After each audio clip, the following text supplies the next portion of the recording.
Okay everybody, so we're out here with Jacob. He's helping us out with the nasty red build, which is coming along pretty good, but we still got some things to do under the hood. Just removed all the other items. If you saw in yesterday's video, just got everything taken apart so we can access those. So what's the plan today, Jake? Well, we're going to do the head studs. We're going to do it the one at a time way, because that's what's wanted to be done. We also got to do the valve springs. So we're going to do one head stud, valve springs, and then move on to the next head stud that needs to be done until we get to another one that's holding the rocker pedestals on. So that way we get everything done all in one go. Yeah. That way we don't have to keep retaking stuff out and doing all that sort of thing. And I didn't ask about the push rods. How do those work? So I'm not entirely sure. That's right there. As soon as you get the rocker out, you just pull it out, drop it in. Okay. It's really easy. Nothing to it. Yeah, so the method we're going to do, because we have to replace the rocker pedestals, head studs, valve springs, and push rods. If you look at the ARP sheet here in the order to do the head studs, basically we're going to do one set of everything at a time. Is that right? Yeah. Okay, so we're going to do like one set of everything at a time, just since it all kind of has to be done at the same time if you're going to do it anyways, unless you like to do things 3-4 times over. But so that's the route we're going to go. And so yeah, that's what we're going to get started on right now. And before anybody tries to freak out and say he doesn't know what he's doing, he said he would take off the head and do everything very, very detailed if it was his rig. But we are the ones that told him we wanted to do one at a time with the head studs. So just keep that in mind when you're getting ready to go down to the comments section. But yeah, should go well. I know there's all different opinions and preferences on how to do it. But this is the route we're going to take. Hopefully it turns out good.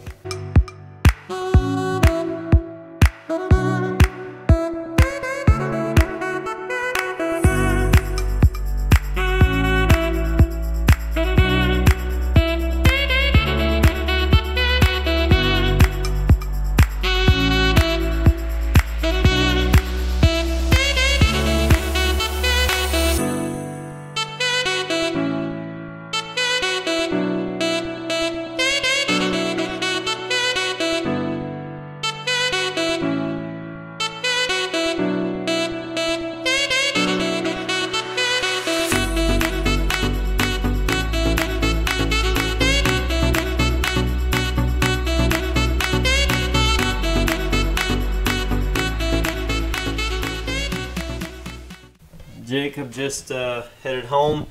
He's got some other things he's got to do today on his schedule. But guys, he did help us complete one full area on the truck.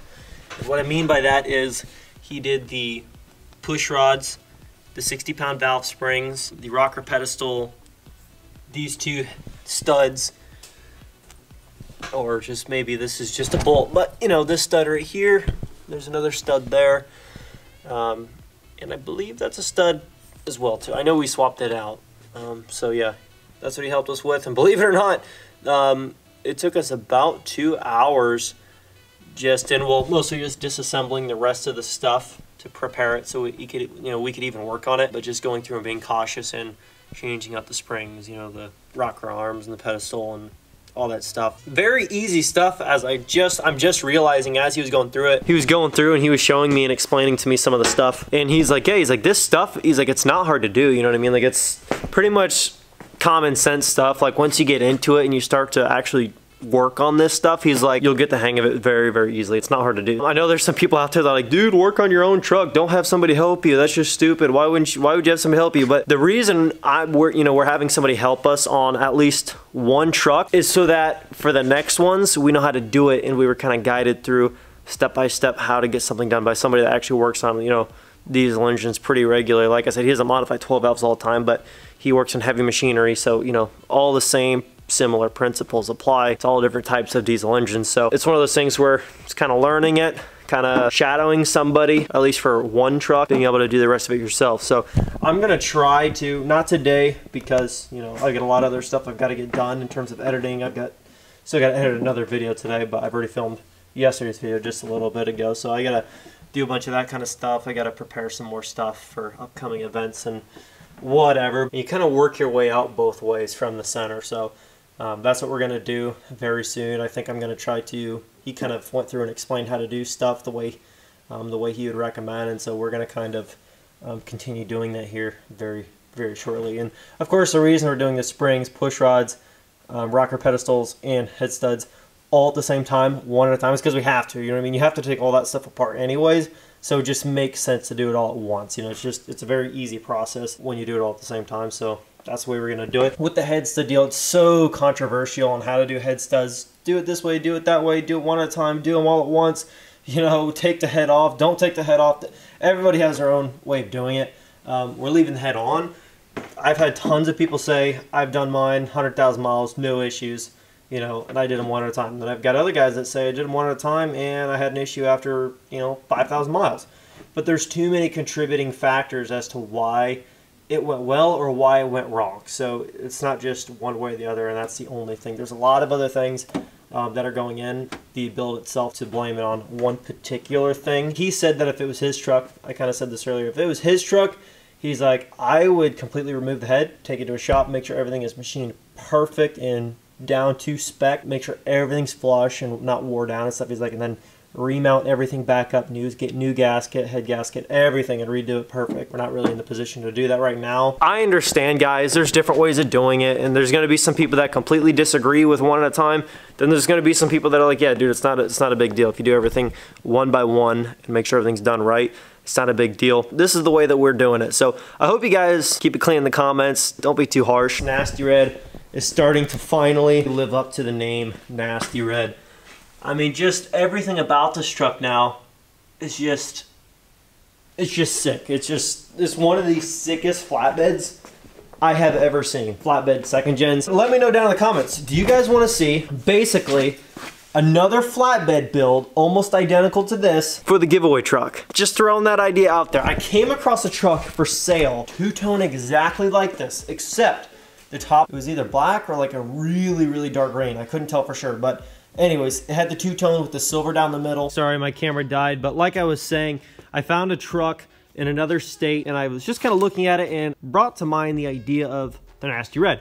Two-tone, and basically he said the frame was always coated in like some diesel oil mix. He's like, so the frame is mint. However, he's like, there is a little bit of rust on the rockers, also rust on the bed fenders. He's like, other than that, truck runs great. Transmission was fully rebuilt and built up just a little bit. He's like, it should be good for about 500 horse with a 2-year paper in hand warranty for the transmission on that truck that you should be able to take to, you know, any shop pretty much, and you know, it'll get paid for by the original dealer that did it. You know, they'll contact them and they'll make sure that it's taken care of. Worst case scenario, anything happens to transmission. That's what's done with that truck. Pretty much mostly stock. Frame's in good shape. You know, it's not all jacked up and stuff. It's on stock ride height and stuff like that. Just a good old farm truck is all it is. 250-ish thousand miles, give or take. If the price is right, it would be worth buying a truck like that to build it just like this. Because like the bed, fender rust, not worried about it. If the frame is mint, I'll get rid of the bed and I'll do this. I'll do a flatbed on it. If you guys like this, do you guys like this? Or am I the only one that loves the look of this now? Like, if I got a truck like that had a little bit of bed rust and stuff, but the frame was mint, and I wouldn't buy a rusted out frame truck for a giveaway. But if everything was good and all it needed was a new bed / flatbed with some wheels and tires and then minor horsepower stuff under the hood, so it's a good conservative daily driver for somebody to win, who would be down for a flatbed build as a giveaway? Let me know down in the comments below. Thank you guys so much for stopping in and watching today's video. This camera is so much different than my, holy smokes, I look like a different person. Anyways, thank you so much for stopping and watching today's video. Truck is going to be continuing very, very shortly. Not to mention, giveaway build is coming up. I'm ready to buy a giveaway truck. I'm in the market. I'm searching every single night after I'm done editing. I sit down and I just study the internet looking for a giveaway truck. So if you guys happen to find one, let me know. 50K is coming up very, very soon. You guys, thank you so much for 50,000 subscribers coming up. So hyped about that. That is just unbelievable. And one more thing, I kind of told people on my Snapchat, I posted a Snapchat and I said, if you guys want to be featured / shout out on the channel, I have a P.O. box now. So there's a P.O. box down in the description below. Somebody already sent in something the other day, which we'll get to very soon. It's an item for the dually. Absolutely so excited for it. I'll show you guys that in a different video. If you guys want to send stuff in to get shout out / featured, P.O. box down in the description below. Just use Loud and Proud as the name on anything that you're shipping out. I don't really care what it is. I'm not like asking for anything in particular. If you don't send stuff, that's fine too. But like if you want to, I'm not picking. Anything is just cool. It's just cool to be able to feature it on the channel, you know, feel like somebody's being a part of something, sharing something with you that you can then share with everybody else. So anyways, guys, thank you so much. Hopefully you enjoyed that video. If you did, smash that like button, share it with a friend, leave your comments down below, subscribe. If you're new, join the team, join the family, and I'll catch you guys in the next one. Peace. Doing what I love, going day to day, but I know it takes time and I'm patiently waiting. Sometimes I contemplate, cause one day you feel so close and the next is out of sight.